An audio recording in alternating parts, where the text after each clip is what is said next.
예수님의 십자가형 결정은 너무도 빨리 진행되는데요. 이제 밤에 기도하시는 중에 체포되시고 밤새 제사장 집에서 신문을 받습니다. 날이 밝자 공회, 대제사장, 서기관, 장로들 이렇게 구성된 공회에서 신문을 받고 그리고 이어서 빌라도에게 신문을 받으시고 헤롯에게로 갔다가 다시 빌라도에 와서 십자가형이 확정됩니다. 하룻밤 사이에 이렇게 많은 일이 급하게 이루어졌습니다. 사람들이 눈치채지 못하고 구원의 성들이 오지 못하도록 이렇게 빨리 일을 진행한 겁니다. 우리 예수님께서는 이 과정에 혼자 외롭게 다 당하셨는데요. 위로자도 없고 이해하는 자도 없고 나서주는 자도 없고, 그런데 이제 시간을 지나면서 예수님을 격려하고 위로하는 사람이 나타납니다. 십자가를 지고 가면 때에 맞추어 위로하는 자들이 나타나게 되어 있습니다.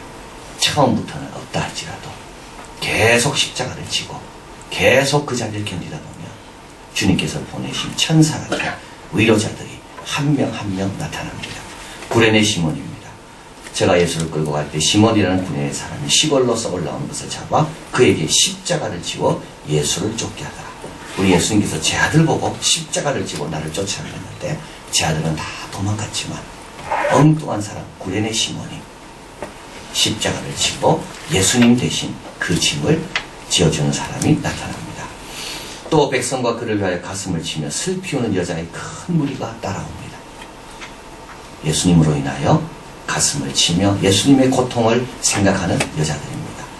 또 십자가에 달린 강도가 이렇게 고백하죠. 우리는 우리 행한 일에 상당한 보응을 받을 것이니 이에 당연하거니와 이 사람이 행한 것은 옳지 않은 것이 없느니라 하고 가로되 예수여 당신의 나라가 임하실 때 나를 생각하소서 하니, 이 강도는 십자가 위에 계신 예수님을 유일하게 알아본 사람이 이 강도입니다. 자, 이 세 사람이 나오죠. 구레네 시몬, 십자가를 지고 간 사람, 예수님 때문에 통곡하며 우는 사람, 그리고 십자가 위에 달려서 예수님을 알아본 사람. 그런데 이 세 사람은 우리가 예수님께 불평할 수 있는 세 경우이기도 합니다.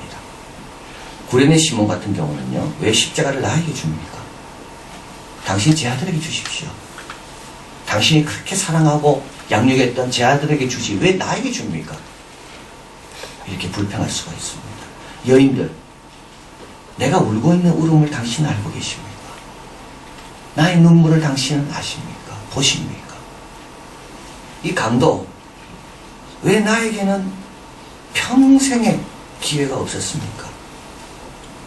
왜 나는 불행한 가정에 태어나 강도짓만 하다가 마지막 십자가에서 죽어야 됩니까? 왜 나는 이렇게 태어나고 이렇게 살다가 마지막 또 이렇게 고통 가운데 죽어야 됩니까?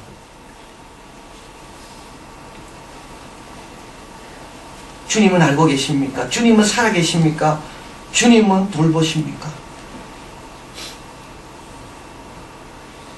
십자가를 질 때 이런 질문 많이 하잖아요. 왜 나에게? 우리 식구들 많이 있는데 왜 우리 가정에? 형제들 많이 있는데 왜 나에게? 성도들 많이 있는데 왜 나에게? 이 여인처럼 나의 눈물, 나의 아픔을 주님은 알고 계십니까? 배가 타고 예수님과 같이 갈 때 물이 차들어왔습니다. 예수님은 그 자리에 계셨지만 제 아들이 왜 우리가 어렵게 된 것을, 죽게 된 것을 돌아보지 않습니까? 예수님은 어떻게 하십니까? 예수님은 돌보신다고 말씀합니다. 십자가가 너를 돌보는 증거라고 말씀합니다. 마가복음 15장 21절 같이 읽어봅니다. 마침 알렉산더와 루포의 아빈 구레네 사람 시몬이 시골로 와서 지나가는데 저희가 그를 억지로 같이 가게 하여 예수의 십자가를 지우고, 이 구레네 시몬의 두 아들이 나오죠. 알렉산더와 루포. 왜 이름이 두 사람이 나올까요? 구레네 시몬이 이 십자가를 짐으로 인하여 온 집안이 하나님을 따르고 섬기는 집안이 되었다는 것을 말하는 겁니다. 로마서 16장 13절 같이 읽어봅니다. 주 안에서 택하심을 입은 루포와 그 어머니에게 문안하라. 그 어머니는 곧 내 어머니니라. 이 어머니는 누굽니까? 구레네 시몬의 아내입니다. 시편 119편 67편 고난당하기 전에는 내가 그릇 행하였더니 이제는 주의 말씀을 지키나이다. 119편 71절 고난당하는 것이 내게 유익이라 이로 인하여 내가 주의 율례를 배우게 되었나이다. 주님의 돌보시는 증거가 뭐라고요? 십자가. 십자가를 잘 지어서 주의 율례도 배우게 되고 회개도 하게 되고 그리고 집안 온 식구가 성경에 오르게 되는 내가 돌본다는 증거가 십자가입니다. 우는 여인들에게 주님은 말씀합니다. 예루살렘의 딸들아 나를 위하여 울지 말고 너희와 너희 자녀를 위하여 울라. 예루살렘의 딸들아 예수님 때문에 울었습니다. 그런데 예수님 때문에 울 필요 없습니다. 예수님은 승리의 주십니다. 그러나 우리할 제목을 주님이 알려주십니다. 너희와 너 자녀를 위하여 울라. 누가복음 19장 41절 누가 예루살렘을 위해 울었나요? 가까이 오사 성을 보시고 우시며 예수님 우신 것. 예수님은 다 가십니다. 가다가 길을 멈추시고 예루살렘의 딸들아 왜 우느냐?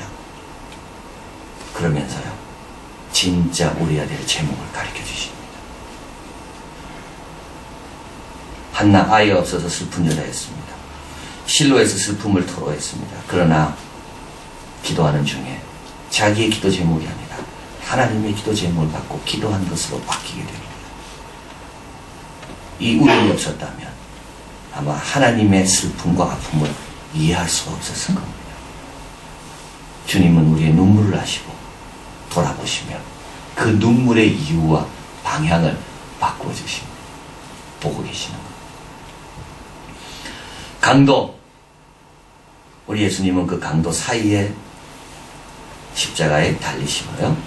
그리고 강도에게 43절 이렇게 말씀합니다. 읽겠습니다. 예수께서 이르시되 내가 진실로 내게 이르노니 오늘 내가 나와 함께 낙원에 있으리라 하십니다. 어저께 한국해외개척선교부에 사시는 우리 사역하시다가 천국으로 간 분들을 추모하는 예배를 드리고 기념회를 이렇게 다는 시간이 있었습니다. 우리가 30년 됐는데요. 그 중에 일하다가 선교지에 있다가 돌아가신 분이 8명입니다. 선교사님의 아들이 있습니다. 한돌 되기 전에 갑자기 죽은 김대은. 일본 영혼들을 위해서 또 특별히 환자들, 정신적으로 힘든 환자들을 위해서 그 어려운 환자를 돌보다가 독신으로 있다가 돌아가신 김옥희 선교사님이 있습니다. 한돌 된 아이를 놓고 이사하고 난 다음에도 빨리 사회 가기 위해서 쉬지 않고 일하다가 그 더운 태국에서 심장마비로 돌아가신 그 어머니 선교사, 여자 선교사가 또 있습니다. 태국에 단기로 갔다가 아이들하고 즐겁게 뛰어놀다가 바닷가에 심장마비로 죽은 청년도 있습니다. 주님 돌보십니까? 우리 김용기 선교사님은 알바니아 가기 전에 자기 부모님 중에 한 분도 교통사고로 돌아가시고 그 교통사고를 수습하려고 가던 형제도 죽고 그럼에도 불구하고 어린 아이를 데리고 알바니아로 갔습니다. 근데 알바니아에서 그 아들이 죽은 겁니다. 하나님 돌보십니까?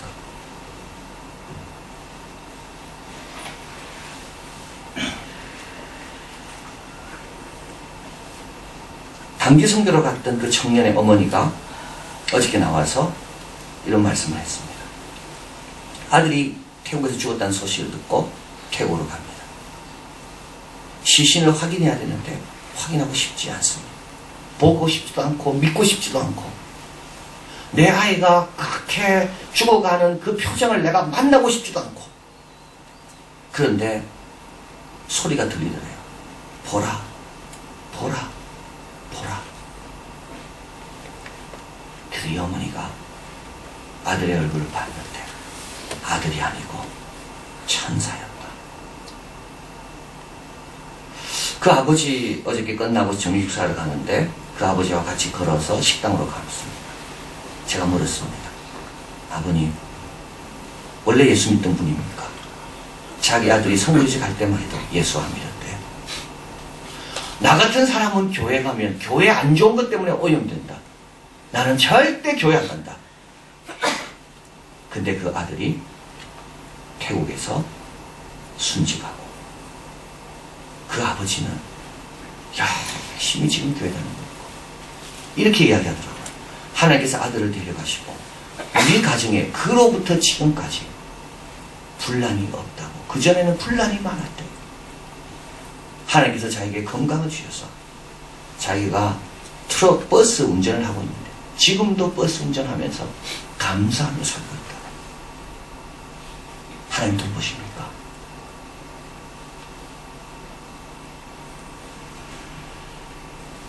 그 어머니는 이렇게 이야기했습니다. 평생 선교하시다가 돌아가신 분, 폐가 올라가는 그 자리에 단기로 갔다가 하나님 품에 간 자기 아들까지도 올려줘서 너무 영광스럽다고.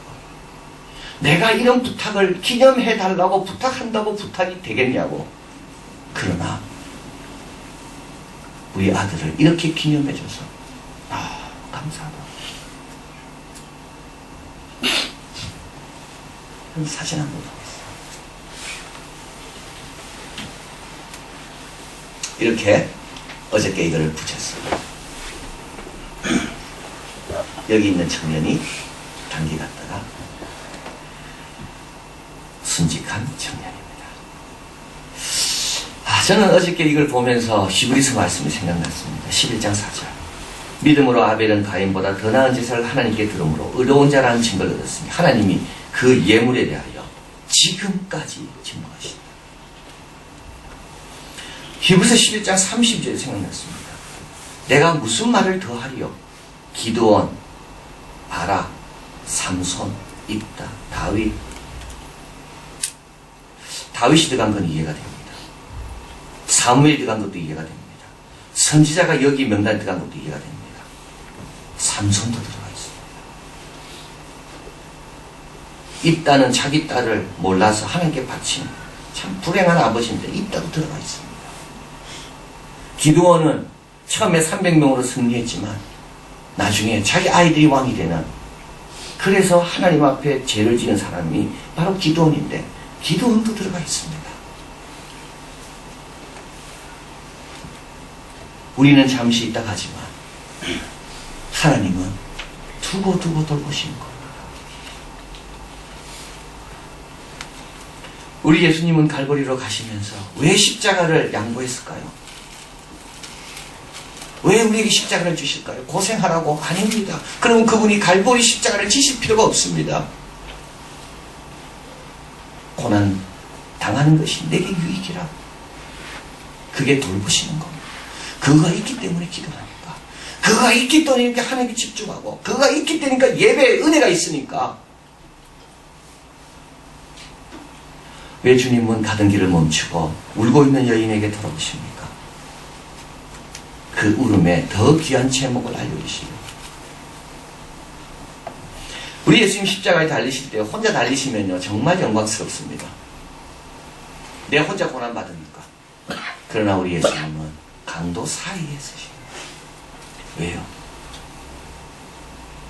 그들을 돌보기 위해서. 마가복음 6장 30절 같이 읽어봅니다. 오늘 있다가 내일, 마태복음 6장 30절입니다. 오늘 있다가 내일 아궁이에 던지는 들풀도 하나님이 이렇게 입히시거든 하물며 너희일까 보냐 믿음이 적은 자들아. 어떻게 하라고요? 십자가를 잘 지는 겁니다. 어떻게 하라고요? 울지고 있지만 말고요, 주님의 음성을 좀 들어야 됩니다. 그러면 그 울음의 방향이 더 귀한 것으로 바뀌게 될 겁니다. 그리고 아무런 기회가 없고 내 운명은 왜 이럴까 불평하기 전에 이 강도처럼 내가 죄인인 줄 알고 하나님을 경외하고 예수님을 만날 준비를 하면 나보니 허락받는다. 오늘 이 성찬식에 참여하면서 나를 영원히 돌보실 우리 예수님 감사하고 그 예수님 잘 믿고 따라가는 우리가 되기를 바랍니다. 사랑하는 하나님 감사합니다. 우리를 돌보고 계십니다. 오늘도 돌보실 겁니다. 새벽에 나오고 출근하고 학교로 가고 공부하는 우리를 다 돌보실 겁니다. 교회에서 여러 가지 일로 수고하고 애쓰고 참고 견디는 거 주님이 알고 다 돌보십니다. 우리가 부탁한다고 돌봐주겠습니까? 우리가 부탁한다고 나를 기념해 주겠습니까?